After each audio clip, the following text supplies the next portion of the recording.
잊지 못할 그의 여름.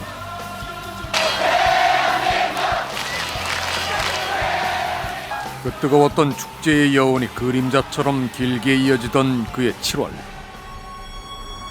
그날도 막내 형사는 시민들의 안전을 위해 새벽녘까지 도로 위에 있었습니다.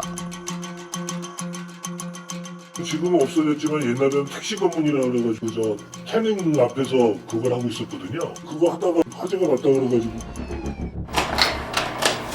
화재 당시 방문이 닫혀있던 안방에서 숨진 채 발견된 세 사람. 숨진 이들은 당시 35살의 마수옥 씨와 수옥 씨의 10살, 6살 난 두 아들이었습니다. 이른바 상계동 세모자 살인 방화 사건이 발생한 겁니다. 부검 결과 범인은 숨진 마수옥 씨의 뒷머리를 주로 공격했고 얼굴과 양손 등 전부 20곳을 무차별적으로 가격한 것으로 확인됐습니다. 엄마를 제어하는 과정이 먼저 그다음에 첫째, 둘째 이렇게 충분히 내려갈 거예요. 알듯한다 막 이렇게 맞은 운적으로 봐서는 엄마가 애를 감싸 안고 한 그런 액션까지 보였다고. 엄마가 온몸으로 지키려 했을 두 아이. 범인은 같은 둔기로 10살 큰아들은 7곳을, 6살 막내 아들은 전부 4곳을 무참히도 공격했습니다.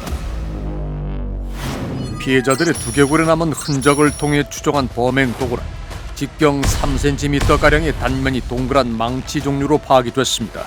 다음으로 형사들이 주목한 건 범행 동기. 용품을 훔쳐간 것도 아니고 그대로 다 있어. 거기 없어진 거는 없어 집에. 그때 얘가 몽따지가 뭔가 나와야 되는데 본 사람이 없어. 사람은. 그게 문제예요. 그래서 현장에 남은 범인의 지문이나 DNA 기대를 걸었지만 불을 끄는 과정에서 뿌려진 소방수로 인해 모두 지워진 뒤였습니다. 확인할 수 있었던 단 하나의 사실은 인화물질을 챙겨오는 방화범들과 달리 범인은 숨진 마수옥 씨가 물감을 갤 때 사용해온 신호로 불을 지른 점이었습니다. 미술을 전공한 수옥 씨는 건물 1층에 화실을 가지고 있었습니다. 때문에 면식범으로 추정됐다는 범인. 하지만 거기까지였다고 합니다. 이렇다 할 물증도 추가적인 목격담도 전혀 등장하지 않으면서 상계동 세모자 살인 방화 사건은 그의 여름 안타까운 미제 사건으로 남았습니다. 제가 답답하면 어디 가서 또 물어보고 한참 했었죠. 여기 서산에 가면 휘파람 보살이 뭐 그렇게 잘 본다고. 다 가는 데마다 다 신랑이라고 그러지 딴 사람은 얘기 안 하더라고요. 용환 보살의 점 때문이 아니라 처음부터 그 사람을 의심했다는 큰언니. 마태선 씨가 지금까지도 범인이라 믿는 인물은 바로 숨진 마수옥 씨의 남편 남 씨였습니다. 씨가 직접 전화를 했더라고요. 동생이 죽었어요. 그래서 올라갔죠. 그래서 이동을 하면서 같이 타고 가는데 우리 지금 안 식구가 불이 나서 사망했다고 그래가면서 전화를 하더라고요. 보험회사였던 것 같아요. 빙소를 밤에도 씨는 없었어요. 외출을 했던 거죠. 가족이 모두 희생당한 그날 보험회사에 전화부터 하던 남편 남 씨를 지금도 이해할 수 없다는 큰언니. 숨진 마수옥 씨의 남편을 미심쩍게 바라봤던 이들은 큰언니뿐만이 아니었습니다. 부검을 왔는데 쫓아왔더라고요. 그 국가수에? 네. 자기가 참관을 하겠다고 요청을 하더라고요.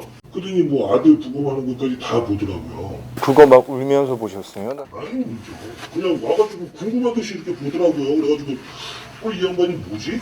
왜 이러지? 그러고 보니 알고 싶은 것이 있습니다.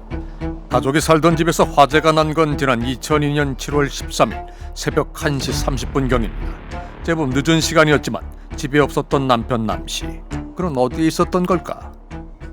이제 숙직하느라고 그때 이제 6시부터 다음날 9시까지니까 오후에 한 4시 반쯤 출근했었거든요. 화재 발생 9시간 전.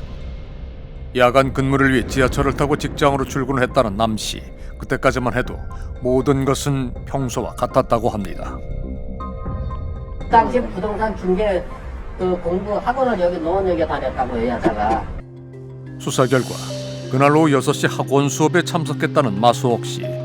밤 10시경 수업이 끝난 뒤 부동산학개론을 구매한 수옥 씨는 3분 뒤 학원을 나섰던 걸로 확인됐습니다. 집 근처 당구객에서 수옥 씨가 하차한 시간으로 추산된 때는 밤 10시 15분경. 그로부터 약 5분여 뒤 한 사람이 수옥 씨를 목격합니다. 수옥 씨의 단골 미용실 사장인데 거리가 있어 얼굴을 정확히 보진 못했지만 그가 기억한 옷차림이 사망 당시 수옥 씨가 입은 옷과 같았습니다. 셔츠의 색상이 달라 보이는 건 피해자의 혈흔이 셔츠에 스민 까닭입니다.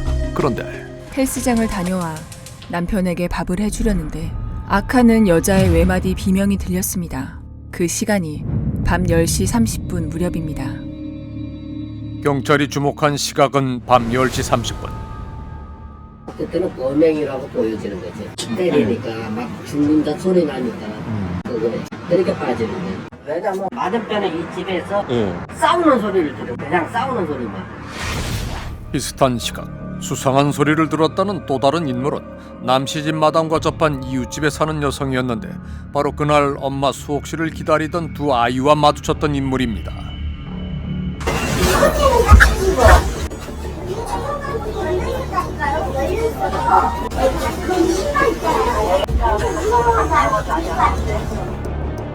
여성의 외마디 비명 소리를 듣고 창밖을 내다봤다는 이웃집 여성.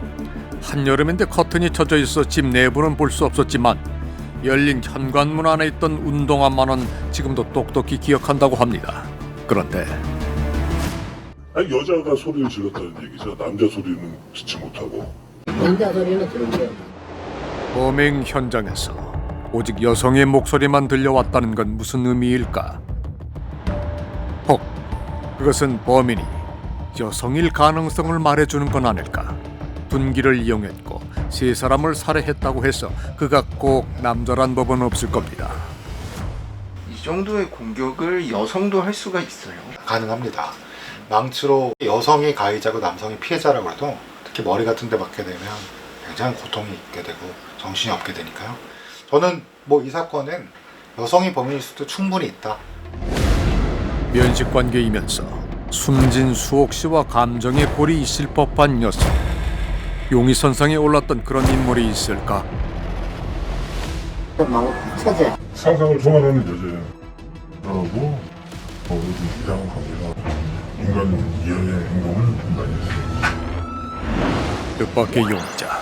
그 사람은 숨진 수옥 씨의 막내 동생이었습니다.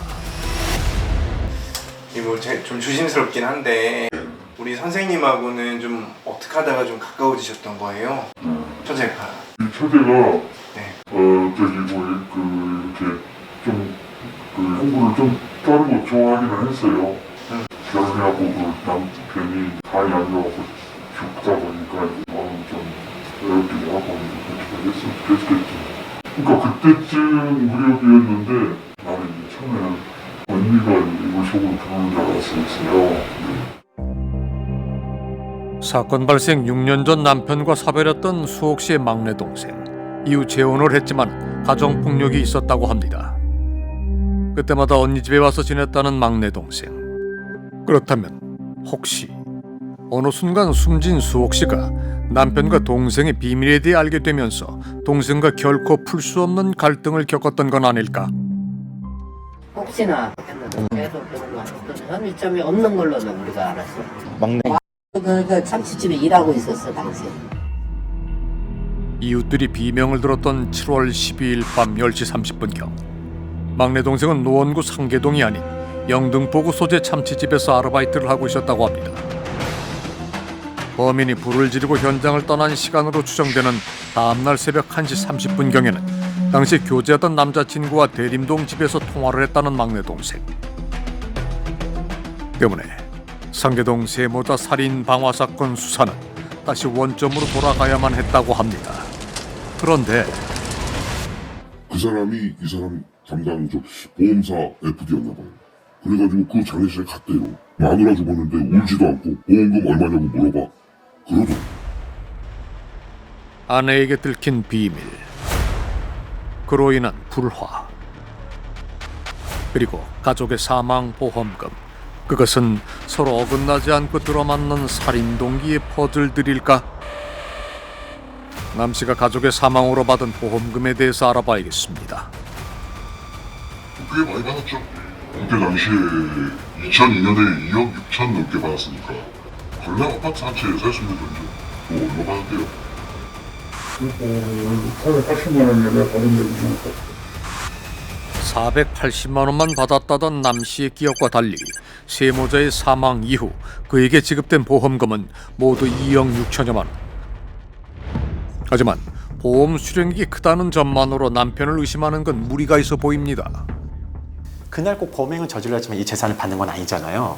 그 사람을 한 번 더 들여다보게 하는 단서로서의 역할이 되겠죠. 그 자체가 증거는 아니니까요. 누구에게나 어떤 방법으로든 꼭 지켜야 할 애착의 대상이 하나쯤은 존재합니다. 숨진 수옥 씨의 남편 남 씨에게 그 존재는 무엇이었을까? 그 질문에 어쩌면 답이 될 것 같다며 수옥 씨 큰언니가 서류를 내밉니다. 아파트를 하나 샀는데 그걸 아버지 앞으로 샀어요. 친정아버지 이름으로. 명의를. 그랬는데 유언 공증을 해놨었다고 아버지가 말씀을 하셨었거든요.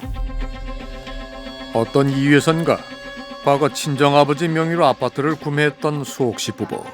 구매 3년여 뒤 친정아버지는 자신의 사후 해당 아파트를 누구에게 줄지에 대한 유언장을 작성했다고 합니다. 그 후 원본과 정본이라는 각기 다른 두 개의 문서로 발견된 친정아버지의 유언장. 같은 날 한자리에서 동시에 작성되는 만큼 원본과 정본은 모든 게 똑같아야 합니다. 그런데 서로 다른 게 있습니다. 원본에서 아파트 상속자는 숨진 마수옥 씨인데 정본엔 남편 남 씨의 이름이 적혀 있습니다. 이렇게 원본하고 정본하고 다른 경우는 어떤 경우인가요? 다르면 안 되죠. 예. 하나의 공증증서인데 이게 불일치하면 안 되는 거죠. 유전 내지 변조했다고 보여집니다. 아무리 마수옥 씨 부부가 친정아버지 명의로 구입한 아파트라고는 하지만 문서를 조작해 소유권을 가져간 남편 남 씨. 놀랍게도 그런 전력은 더 있었습니다. 가족이 사망하고 7개월 뒤 결혼정보회사를 통해 만난 여성과 재혼을 했던 남 씨. 그는 세 번째 결혼에 앞서 두 번째 배우자와 이혼하는 과정에서 피해자 명의의 차용증을 위조한 뒤 돈을 돌려달라는 거짓 소송을 제기했던 겁니다. 이 일로 1심에서는 징역 2년을 선고받았다가 항소심에서 10개월로 감형됐던 남 씨. 모든 건 돈 때문이었습니다. 그때 보험 480만 원 받으셨다고 하셨잖아요. 저희가 확인해 보니까 3억 가까이 받으신 것 같던데요. 그거는 여기가 보험은 받기는 받았는데 근데 그게 뭐 잘못된 거 있어요? 근데 왜 말씀 안 하셨어요? 근데 그 보험금까지 얘기하기가 좀 그렇더라고요. 그렇다면 수옥 씨 앞으로 작성됐던 유언장을 위조한 뒤 불법적으로 아파트를 증여받은 일은 어떻게 설명할까? 어떤 게 진짜예요, 선생님? 원본이고 유통본이고 어떤 게 아니 이게 저기 뭐야 마석이라고 해. 마석으로 해도 편 어차피 똑같은 건데 나한테 뭔가 똑같은 위조하셨어요? 네 이제했어요. 어떻게 하셨어요? 그냥 여기 아는 사람한테 가서 얘기했어요. 아니 근데 그런 것은 취재하는데 뭐 중요한 거 아니잖아요. 자신의 사생활과 범인을 잡기 위한 취재를 구분해야 한다는 것이 남 씨의 생각입니다. 그런데 그러니까 지금 피디님도 보기에 내가 의심스럽다 이거잖아 지금. 그죠? 그만 얘기합시다. 그 얘기가 자꾸 하니까. 어떤 말이 그를 화나게 했을까? 하지만 움직이지 않는 사실은 그의 알리바이가 이미 증명됐다는 점입니다. 당시 알리바이가 이렇게 물리적인 어떤 증거가 아니라 진술이나 이런 것에 의해서 알리바이가 이루어졌다면 그 부분도 역시 지금 이제 미제 사건을 해결할 때 다시 한번 좀 주목해서 봐야 될 부분이 아닌가 싶습니다. 물리적 근거 없이 동료들의 진술로만 채워진 남 씨의 알리바이. 그를 향한 불필요한 의혹을 걷어내기 위해서라도 이 부분에 대한 검증은 필요합니다. 그런데 안 들려요. 당시 사건이 벌어진 건물 1층에 살던 세입자. 비명 소리는 듣지 못했다는 그가 그날 자정 무렵 들은 소리가 있었습니다. 쿵쿵거리는 소리만 들었죠. 걔들이 얼마나 쿵쿵거리거든요. 그런 줄만 알았지 뭐. 저도 자다 보니까 부랴부랴 아프다. 1층 세입자가 들은 그 쿵쿵 소리는 세모자와 같은 층에 있었던 2층 세입자 역시 들었던 걸로 확인됩니다. 설거지를 하고 난 뒤 잠을 자려고 누웠을 때 갑자기 쿵쿵거리는 소리를 들었습니다. 밤 12시는 지난 시간이었습니다. 10시 반에 그 비명소리 그리고 12시면 쿵쿵 둘 다 의미가 있을 수 있겠죠. 그러면 두 개가 양립 가능한가? 10시 반에도 범행을 저지르고 12시에도 이럴 가능성이 일단 굉장히 낮아 보이죠.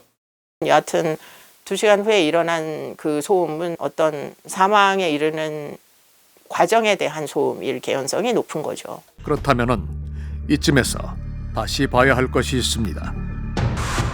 범행 시간이 10시 30분경으로 추정됐을 때 문제가 없었던 남 씨의 알리바이.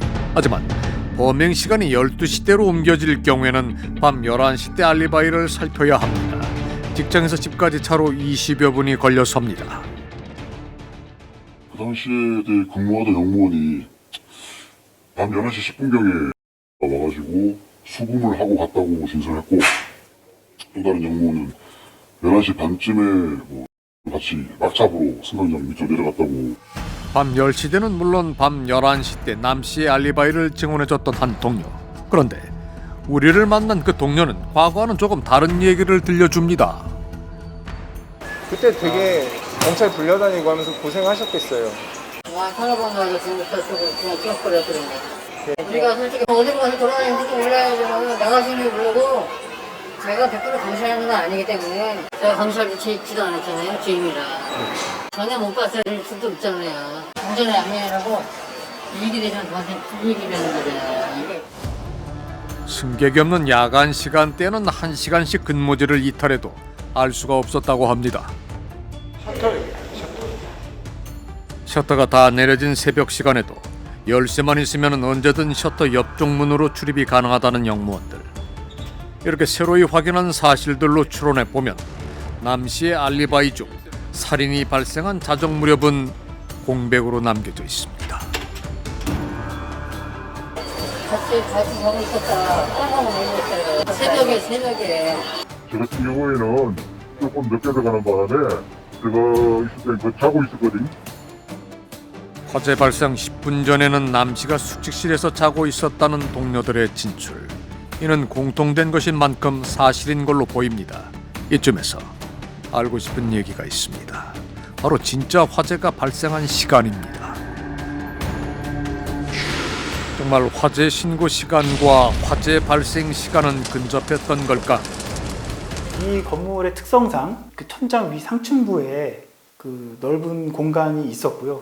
또 내부적인 다른 여러 가지 요소들, 산소량이라든가 다른 가려물들, 내외장재 이런 특성에 따라서는 화재가 지연이 되고 연장이 돼서 30분, 40분, 50분까지도 화재가 계속적으로 발달될 수도 있지 않을까 그렇게 생각이 됩니다. 그러니까 화염이 이웃에게 발견된 시간은 새벽 1시 30분이지만 범인이 불을 지른 때는 새벽 0시 40분일 수도 있는 겁니다. 범인은 그날 새벽 0시 무렵 범행을 저질렀습니다. 또한 그는 새벽 1시가 되기도 전에 불을 지른 뒤 현장을 떠났을 가능성이 있습니다. 그 시간에 공백을 가진 이들을 다시금 살펴볼 필요가 있어 보입니다. 그날 자신이 그곳에 하고 간 악행을 범인은 온전히 알고 있을까? 공격 이후에 어머니와 첫째 아이는 사망을 했고 둘째 아이는 거의 사망에 이를 정도로 손상을 입었지만 미약하게 호흡을 할 정도로 살아있다가 끝내 화재 현장에 사망한 걸로 보입니다. 이거 범인이 잡혔으면 좋겠다. 참, 이 아이들을 이렇게 무참하게. 숨진 아이의 호흡기에서 확인된 그름. 막내가 힘겹게 이어가던 그 가쁜 호흡을 끝내 멈추게 한 그 얼굴은 누구일까?